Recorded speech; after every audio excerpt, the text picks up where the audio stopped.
जिनमें अकेले चलने का हौसला होता है, उनके पीछे एक दिन काफिला होता है। जीत और हार आपकी सोच पर निर्भर करती है। मान लो तो हार है और ठान लो तो जीत है। हेलो दोस्तों, एग्ज़ाम टाइम परिवार में एक बार फिर से आप सभी दोस्तों का स्वागत करता हूं और मैं हूं आपके साथ नीरज मौर्य। तो दोस्तों, पिछले वीडियो में आप लोगों ने संख्या पद्धति के कुछ बेसिक संख्याओं के बारे में आप लोगों ने पढ़ा था और आज संख्या पद्धति चैप्टर को स्टार्ट किया जाता है और उससे रिलेटेड कुछ टॉपिक को समझा रहे हैं और उसको आप अच्छे से समझिएगा। तो देखिएगा, जैसे संख्या पद्धति में जितने भी चीज़ें बताई गई हैं उनमें आपको समझ में आ गया होगा। उसके बाद अब जो बताए जा रहे हैं बेसिक कॉन्सेप्ट उनको आप समझिएगा और अच्छे से नोट्स बनाइए और बिल्कुल टॉपिक वाइज आप समझते चलिएगा। देखिएगा, स्टार्ट करते हैं। सबसे पहले इंटीजर नंबर। इंटीजर नंबर क्या होता है? इंटीजर नंबर को बोलते हैं पूर्णांक संख्या। और इंटीजर नंबर के बारे में आपको बता दिया गया है कि पूर्णांक दो होते हैं। एक होता है हमारा पॉजिटिव इंटीजर और एक होता है निगेटिव इंटीजर। ठीक, तो पॉजिटिव इंटीजर को बोलते हैं धनात्मक पूर्णांक और निगेटिव इंटीजर को बोलते हैं ऋणात्मक पूर्णांक। पॉजिटिव इंटीजर के अंतर्गत हमारा क्या आता है? ऐसे नंबर जिनके आगे धन होता है, मतलब प्लस चिन्ह होता है। तो जैसे एग्जांपल के तौर पर आपका हो गया 1 2 3 4, ये इनफाइनाइट, आपका इनफाइनाइट तक जाता है। और निगेटिव इंटीजर की बात जब हम करते हैं तो -1 -2 -3 ये इनफाइनाइट तक जाता है। कहने का मतलब यहां से है कि जो पॉजिटिव इंटीजर होते हैं ये धनात्मक होते हैं और जो निगेटिव इंटीजर होते हैं ये ऋणात्मक होते हैं। इसके बाद देखिएगा, पॉजिटिव इंटीजर दो प्रकार में डिवाइड है। पहला है आपका प्राइम नंबर। क्या है? Prime number. प्राइम नंबर को बोलते हैं अभाज्य संख्या। कौन सी संख्या? अभाज्य संख्या। अच्छा, अभाज्य संख्या और ये कंपोजिट नंबर, इसको बोलते हैं भाज्य संख्या। इन दोनों संख्याओं के बारे में हम पिछले वीडियो में डिस्कस कर चुके हैं। इसके बाद आता है, जैसे मान के चलिए, जैसे आपको बता दिया गया था कि पूर्णांक के बारे में बता दिया गया था, तो अभाज्य संख्या और भाज्य संख्या, और एक जो होता है हमारा, एक ना तो अभाज्य है और ना ही भाज्य है। मतलब कि एक ऐसा नंबर है जिसे हम ना तो भाज्य कह सकते हैं और ना ही अभाज्य कह सकते हैं। अब देखिएगा, अगर अभाज्य संख्या की हम परिभाषा के बारे में बात करते हैं तो ऐसी संख्या जिनके केवल दो गुणनखंड होते हैं। ऐसी संख्या जिनके केवल दो गुणनखंड होते हैं। पहला एक होगा, पहला गुणनखंड एक होगा और दूसरा स्वयं वही संख्या होगा। दूसरा जो गुणनखंड उसका होगा वो वही संख्या होगी। ये हमारी संख्या अभाज्य संख्या कहलाती है।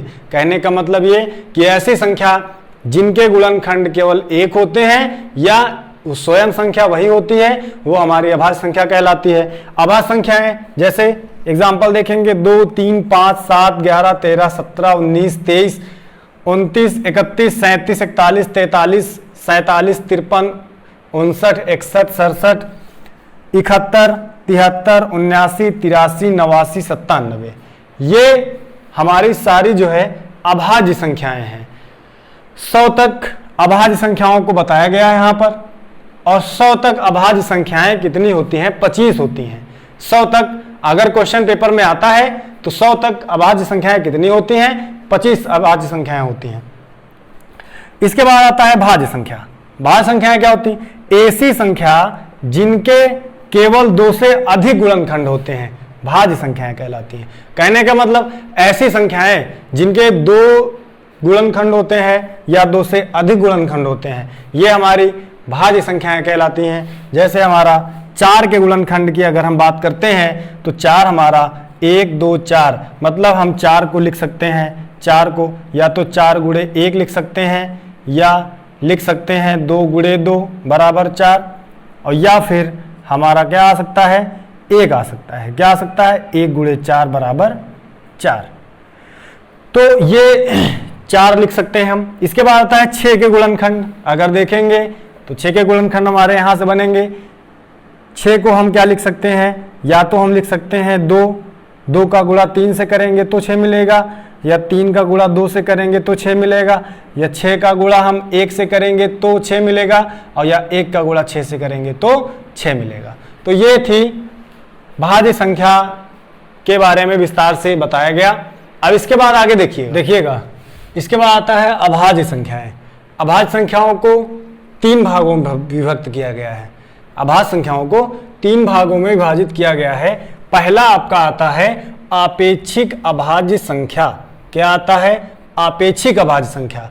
आपेक्षिक अभाज्य संख्या को बोलते हैं रिलेटिवली प्राइम, रिलेटिवली प्राइम। इसके बाद आता है को प्राइम, को प्राइम को बोलते हैं सह अभाज्य संख्या। इसके बाद आता है आपका ट्विन प्राइम, ट्विन प्राइम को बोलते हैं जोड़ा अभाज्य या जोड़ा अभाज्य संख्या। तो अभाज्य संख्या को 3 भागों में विभक्त किया गया है। अब हम तीनों को डिटेल से समझेंगे। पहला आपका आता है आपेक्षिक अभाज्य संख्या। आपेक्षिक अभाज्य संख्या का मतलब क्या होता है? देखिएगा, ऐसे जोड़े जिनके दोनों अंक अभाज्य संख्या हों, ऐसे जोड़े जिनके दोनों अंक अभाज्य संख्या हों, आपेक्षिक अभाज्य संख्या कहलाता है। कहने का मतलब यहां से यह है कि जैसे एग्जाम्पल के तौर पर हम समझेंगे कि 5 और 7 है, ये एक प्रकार का जोड़ा है, ब्रैकेट के अंदर देखिए बंद है। अब 5 और 7 में आपको पता है कि इनके दोनों अंक दोनों में किसका है? अभाज्य संख्याएं हैं। समझ में आ रही बात होगी। कहने का मतलब यह है कि ऐसे जोड़े जिनके दोनों अंक अभाज्य हों, तो 5 और 7 अभाज्य है। इसका देखेंगे तो 11, 13 अभाज्य है, 31, 37 ये दोनों अभाज्य संख्याएं हैं। इसके बाद आता है आपका सह अभाज्य संख्या, सहभाज्य संख्या। ऐसे जोड़े, सहभाज्य संख्या के बारे में हम पिछले वीडियो में पढ़ चुके हैं। ऐसे जोड़े जिनका मासा 1 होता है, ऐसे जोड़े जिनका मासा 1 होता है सह अभाज्य संख्याएं कहलाती हैं। समझिए क्या? एग्जाम्पल देखिएगा, जैसे 3 और 4। अब यह एक जोड़ा है और इस जोड़े में 3, 4, 3 में और 4 दोनों का मासा 1, मतलब दोनों का डिफरेंस 1 आपको समझ में आ रहा। तो जिनका मासा 1 हो वो सह अभाज्य संख्याएं कहलाती हैं। 8 और 9 जैसे हो गया तो 1 का डिफरेंस, 9, 18, 19 1 का डिफरेंस। तो इसके बाद आता है आपका जोड़ा अभाज्य। जोड़ा अभाज्य क्या होता है? ऐसे 2 अभाज्य संख्याओं का जोड़ा जिनका अंतर 2 है। ऐसे जोड़ा मतलब ऐसे 2 अभाज्य संख्याओं का जोड़ा, उसमें दोनों अभाज्य संख्याएं होंगी और उसका जोड़ा जिनका अंतर 2 है वो आपका क्या कहलाएगा? अभाज्य संख्याएं कहलाएगी। देखिएगा एग्जाम्पल आपका 3, 5 अभाज्य संख्याएं हैं और इनके दोनों में अंतर जो है 2 आ रहा है। 5 और 7 अभाज्य संख्याएं हैं, दोनों का अंतर 2 आ रहा है। 11, 13 अभाज्य संख्याएं हैं, अंतर 2 आ रहा है। 17 और 19 अभाज्य संख्याएं, अंतर 2 आ रहा है। आपको जितने भी चीजें बताई जा रहे हैं यहां से क्वेश्चन बनते हैं। क्वेश्चन आपका कहीं से भी बन सकता है, किसी भी पॉइंट से बन सकता है। तो आप इस सारी चीजों को बहुत अच्छे तरीके से समझ लीजिएगा और नोट्स बनाइए। इसके बाद आगे देखिएगा आगे इस चैप्टर से रिलेटेड हमें कितने टॉपिक पढ़ने हैं, उन टॉपिक के बारे में देखते हैं एक बार, और उसके बाद हम लोग टॉपिक वाइज क्वेश्चन को सॉल्व करते हैं और आगे बढ़ते हैं। जैसे आपका आता है पहला समांतर श्रेणी। हमको समांतर श्रेणी के बारे में पढ़ना है। इससे रिलेटेड जितने भी आपके क्वेश्चन बनते हैं इन सारे क्वेश्चन के बारे में हम लोग पढ़ेंगे। समांतर श्रेणी, अर्थमेटिक प्रोग्रेशन, इसके बाद इकाई अंक आपका पढ़ना है। दूसरा टॉपिक आपका इकाई का अंक है। किसी भी क्वेश्चन में इकाई का अंक ज्ञात करने के लिए आएगा तो इसको यूनिट डिजिट बोलते हैं।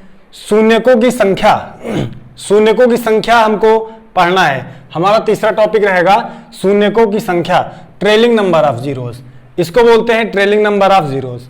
इसके बाद हमें विभाज्यता पढ़ना है। विभाज्यता का नियम आपका आता है। विभाज्यता में 2 से डिविजिबिलिटी, 3 से डिविजिबिलिटी, 4 से विभाज्यता के नियम। तो ये जितने भी आपके जो क्वेश्चन बनते हैं सबके बारे में पढ़ना है। विभाज्यता को डिविजिबिलिटी बोलते हैं। इसके बाद आपका आता है शेषफल प्रमेय। शेषफल प्रमेय को रिमाइंडर थ्योरम बोलते हैं। क्या बोलते हैं? Remainder theorem. छठवां टॉपिक जो हमको पढ़ना है वो है गुणनखंड, फैक्टर के बारे में पढ़ना है। इसके बाद 7वां जो टॉपिक हमारा है वो है मिश्रित प्रश्न। मिश्रित प्रश्न को बोलते हैं मिसलिनियस। तो इन सारे टॉपिक के बारे में हम लोगों को पढ़ना है, एक डिटेल से पूरा पढ़ना है। अब हम लोग समांतर श्रेणी के बारे में चर्चा करते हैं और उससे रिलेटेड क्वेश्चन को सॉल्व करते हैं। जितने भी कॉम्पिटिटिव एग्जाम में जितने भी क्वेश्चन जो है पेपर हैं आपके, हर एक एग्जाम में समांतर श्रेणी से बहुत सारे क्वेश्चन आपके बनते हैं। तो जितने भी चीजें बताई जा रही हैं यहाँ पर आप इसको अच्छे समझिएगा, देखिएगा। समांतर श्रेणी जो टॉपिक है आपका, इससे रिलेटेड क्वेश्चन को सॉल्व करते हैं। सबसे पहले हम फार्मूले को देखते हैं। यहाँ पर जैसे मान के चलिए आपका आ जाता है A1, A2, A3 AN। तो इस तरीके से आपको समझना है, अच्छे से देखिएगा। A1 को बोलते हैं, अब ये जो आपका है इसको बोलते हैं प्रथम संख्या। क्या बोलते हैं? प्रथम संख्या। प्रथम संख्या को A से लिखा जाता है, तो ये A1 हो गया हमारा। और इसको बोलते हैं अंतिम संख्या। क्या बोलते हैं? अंतिम संख्या। ये हो गया अंतिम संख्या। इसको जो है L से लिखा जाता है, और ये हमारा हो गया AN। और इसके बाद आता है सारवंतर। सारवंतर को बोलते हैं D से लिखते हैं, तो D हमारा A2 माइनस A1 हो जाएगा। A2 minus A1। और यहाँ से जो N है, N को बोलते हैं पदों की संख्या। N को बोलते हैं पदों की संख्या। तो ये चीज़ आपको क्लियर हो गई होगी। इसके बाद देखिएगा आपका एक फार्मूला होता है L बराबर A plus N minus 1 into D. अब देखिए यहाँ से L, ये A को इधर ले आओ, बराबर किस पार आएगा? प्लस का हो जाएगा। बराबर यहाँ बचेगा N माइनस 1 इंटू डी। अब ये D जो है इधर गुणा में है, इधर आएगा भाग में चला आएगा, तो L plus A upon D चला आएगा, यहाँ नीचे चला आएगा D। अब यहाँ बचेगा, क्या बचेगा? N minus 1। अब ये -1 है, इधर चला आएगा तो +1 हो जाएगा। तो यहाँ से आगे देखिएगा, यहाँ हो जाएगा L प्लस A अपान हो जाएगा D, और ये हो जाएगा +1 इज इक्वल टू N। अब इसको हम क्या लिख सकते हैं? इसको लिख सकते हैं N बराबर L plus A upon D और +1। N क्या है? N पदों की संख्या है, तो पदों की संख्या बराबर L को क्या बोलते हैं? अंतिम पद और प्लस A को बोलते हैं प्रथम पद। अंतिम पद प्लस प्रथम पद बटे सार्वंतर, और यहाँ से हो जाएगा +1। ये फार्मूला आपका जो है निकल के आता है। ये फार्मूला आपका जो है पदों की संख्या, जब क्वेश्चन में आएगा कि पदों की संख्या याद करिए, तो आपको ये फार्मूला लगाना है। ठीक, अब देखिएगा क्वेश्चन को हम लोग सॉल्व करते हैं और समझते हैं कि क्वेश्चन को कैसे लगाया जाता है। देखिएगा, ये क्वेश्चन को सॉल्व करते हैं। आपका जैसे है एक समांतर क्रम में जो है क्वेश्चन दिया गया है, समांतर श्रेणी में दिया गया है 1, 3, 5, 7 से लेके 149 तक। इस क्वेश्चन को सॉल्व करते हैं, उसी फार्मूले से क्वेश्चन सॉल्व होगा। आपको यहाँ पता है प्रथम पद आपका क्या है? प्रथम पद 1 है। यहाँ से आप निकालिए सारवंतर जब निकालेंगे तो आपका कितना हो जाएगा? 3 माइनस 1 बराबर 2। सारवंतर हमारा 2 निकल आया। और अंतिम पद हमारा जो है, अंतिम पद जो है क्या है? 149। ठीक, अब हम क्वेश्चन को सॉल्व करते हैं। यहाँ से समझिएगा, इसको A कहते हैं प्रथम पद को, इसको D कहते हैं और इसको L कहते हैं। L को मतलब अंतिम पद। फार्मूला लगाएंगे। फार्मूला हमारा क्या होता है? आपको पता है कि यहाँ से हो जाएगा फार्मूला N बराबर L minus A upon D और +1। ये फार्मूला हमारा है। यहाँ से n हमें निकालना है। n क्या है? पदों की संख्या है। तो यहाँ से बराबर l हमें पता है कितना है 149 और माइनस a कितना है? a हमें पता है 1 है और उसके बाद d कितना है 2 है और +1 कर देना है। अब यहाँ से क्या करेंगे? यहाँ से देखिएगा 149 में से 1 माइनस हो जाएगा तो 148 हो जाएगा। 148/2 और +1, 2 से इसको काट दो, 214 और 2 चौके 8, 74 में 1 जोड़ दो, कितना हो जाएगा? 75। तो ये इस क्वेश्चन का आंसर जो है आपका 75 आ जाएगा। क्वेश्चन समझ में आ गया होगा। अगला क्वेश्चन देखते हैं। 60, 63, 66, 69 ... 330। फार्मूला हमारा वही लगना है। क्वेश्चन को बहुत ही अच्छे तरीके से समझिएगा, तभी आप कम समय में एग्जाम में कर पाएंगे। यहाँ से प्रथम पद हमारा क्या है? प्रथम पद हमारा दिया हुआ है 60 और उसके बाद अंतिम पद, सार्वंतर कह दो चाहे, तो सार्वंतर निकालो यहाँ से। तो हम क्या करते हैं? पीछे वाली संख्या से माइनस करते हैं आगे वाली संख्या। 63 में से 60 को माइनस कर देंगे तो कितना आ जाएगा? 3 आ जाएगा। और यहाँ से जो हमारा अंतिम पद है, अंतिम पद को क्या बोलते हैं? L बोलते हैं और सार्वंतर D और प्रथम पद A। यहाँ से हो जाएगा 330। फार्मूला हमें पता है n बराबर क्या होता है? L माइनस A/D और प्लस का 1। ये हमारा फार्मूला होता है। अब हम इसको सॉल्व करेंगे। यहाँ से आपको पदों की संख्या ज्ञात करनी है।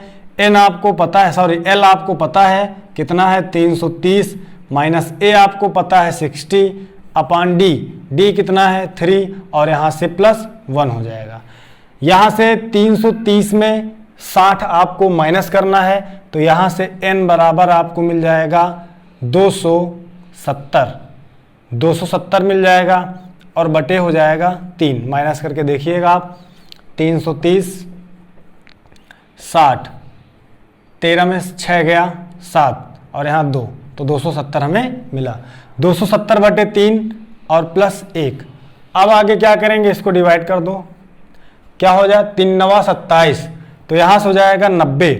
n बराबर जो आएगा 90 + 1, तो 90 1 91, तो n बराबर जो है 91। जो पदों की संख्या निकल के आई 91 निकल के आई। क्वेश्चन आपको समझ में आ गया होगा। इसके बाद देखते हैं अगला क्वेश्चन। अगला क्वेश्चन लगाते हैं, देखिएगा अगला क्वेश्चन। यहाँ से क्वेश्चन तीसरा क्वेश्चन है 120, 124, 128 ... 600।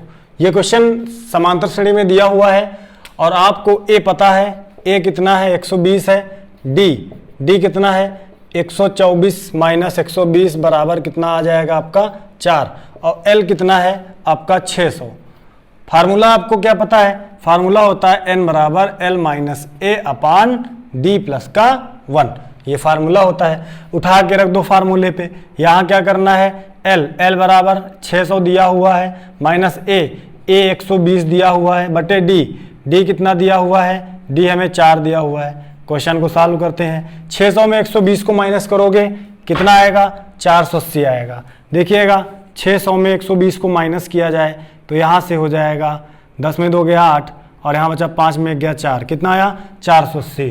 तो 480 और बटे का हो जाएगा 4, यहाँ हो जाएगा +1 यहाँ इसको काटेंगे कितना हो जाएगा? 4 × 9 4, 4 दूनी 8 0, 120 और यहाँ से कितना हो जाएगा? 120 में 1 जोड़ेंगे कितना हो जाएगा? 121 हमारा आंसर हो जाएगा। क्वेश्चन आपको समझ में आ गया होगा।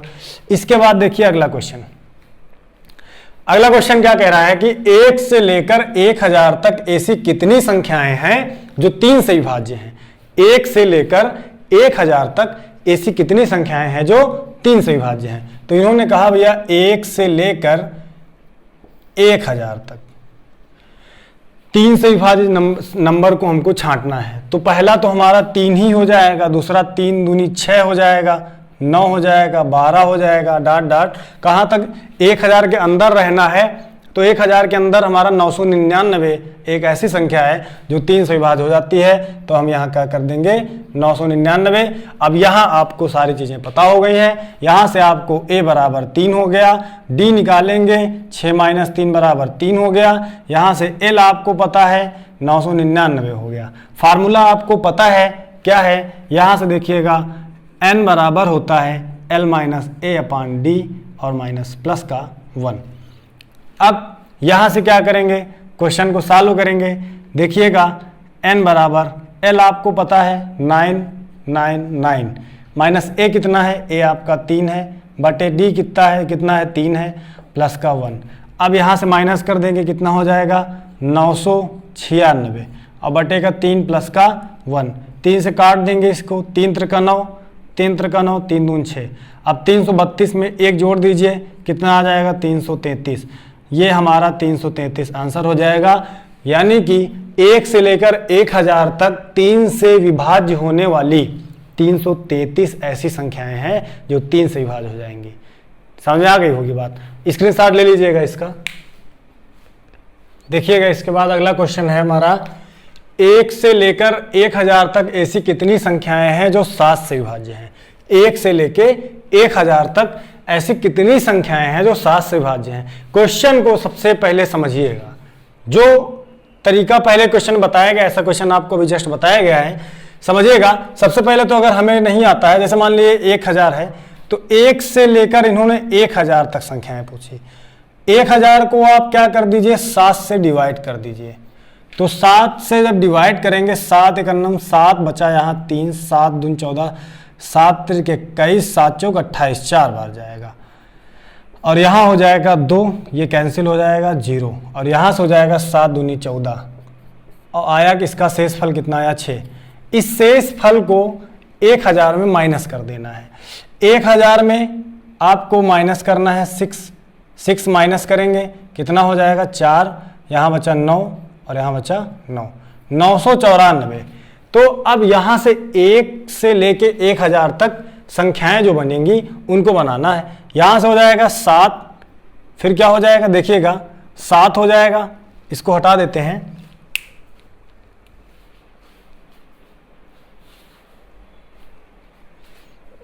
देखिएगा 7 हो जाएगा, 14 हो जाएगा, 21 हो जाएगा, डॉट डॉट कितना हो जाएगा 994। अब आप क्वेश्चन को सॉल्व कर लेंगे। सबसे पहले आपको पता है क्वेश्चन कैसे सॉल्व होगा। तो सबसे पहले ऐसे ही क्वेश्चन बन सकता है 1 से लेके 1000 तक ऐसी कितनी संख्याएं हैं जो 5 से विभाज्य हैं। तो आपको क्या करना पड़ेगा, 1000 को 5 से भाग कर देना है। इसका जितना शेषफल आता है उस शेषफल को क्या करना है 1000 से माइनस कर देना है, आपकी संख्याएं निकल आएंगी। आ गया समझ में। यहां से a बराबर आपको पता है 7 है, d बराबर निकालेंगे 14 - 7 बराबर 7 है, l कितना हो जाएगा 994। फार्मूला आपका पता है n बराबर होता है l - a/d प्लस का 1। यहाँ पर आप फार्मूले को जब अप्लाई करेंगे तो यहाँ से l बराबर आपको पता है 994 है, माइनस a कितना है 7 है, और d कितना है 7 है, और यहाँ से प्लस 1 कर देंगे। आगे देखिएगा यहाँ से 994 में 7 माइनस कर दीजिएगा। जब 994 में 7 यहाँ माइनस करो, 994 - 7, यहाँ कितना हो जाएगा 14 में 7 गया 7, यहाँ बचा कितना 8, और यहाँ हो जाएगा 9, कितना आया 987। अब 987 यहाँ आ जाएगा, 987 और बटे कितना है 7, और प्लस क्या है 1। अब 7 से इसको क्या करना है डिवाइड करना है, डिवाइड कर दीजिए। 7 × 9 7, इसके पास बचा 2, इसको दे दो 7 चौक 28, 7 कम 7। अब यहाँ से प्लस 1 इसमें ऐड कर देना है, कितना हो जाएगा 142। आंसर आपका जो n पदों की संख्या जो आ जाएगी 142 आ जाएगी। 142 आपका आंसर सही है। यहाँ से आप कह सकते हो कि 1 से लेके 1000 तक ऐसी 142 संख्याएं हैं जो 7 से विभाजित हैं। ठीक। अब इसके बाद आपका अगला क्वेश्चन आता है, 400 से लेकर 1500 तक ऐसी कितनी संख्याएं हैं जो 3 से विभाज्य हैं। 400 से लेकर अभी यहाँ 1 से था, अब यहाँ 400 से है, तो 400 से लेकर 1500 तक ऐसी कितनी संख्याएं हैं जो 3 से विभाज्य हैं। इसको देखिएगा, तो 400 से 1500, आपको पता है 400 के बाद कौन सा नंबर आएगा, 402। 402 जो है वो 3 से विभाजित हो जाएगा, करके देखते हैं। 402 3 से विभाजित, 3 एकम 3, 1 10, 0 उतार लेंगे, 3 त्रिका 9, यहाँ 1 हो जाएगा, 2 3 चौक 12। तो ये जो है 400 जो है 402 जो है आपका किससे विभाजित हो गया, 3 से विभाजित हो गया। इसके बाद आता है आपका 405, 405 डॉट डॉट 1500। अब ए आपको पता है 402 है, डी आपको कितना पता है, 405 से क्या कर देना है, 402 माइनस कर देना है, कितना आ जाएगा 3, और एल आपको पता है 1500। आपका फार्मूला क्या होता है, यहाँ से हो जाएगा n बराबर एल माइनस ए अपान डी प्लस का 1। यहाँ से n बराबर एल, एल कितना है 1500, माइनस ए कितना है, ए 402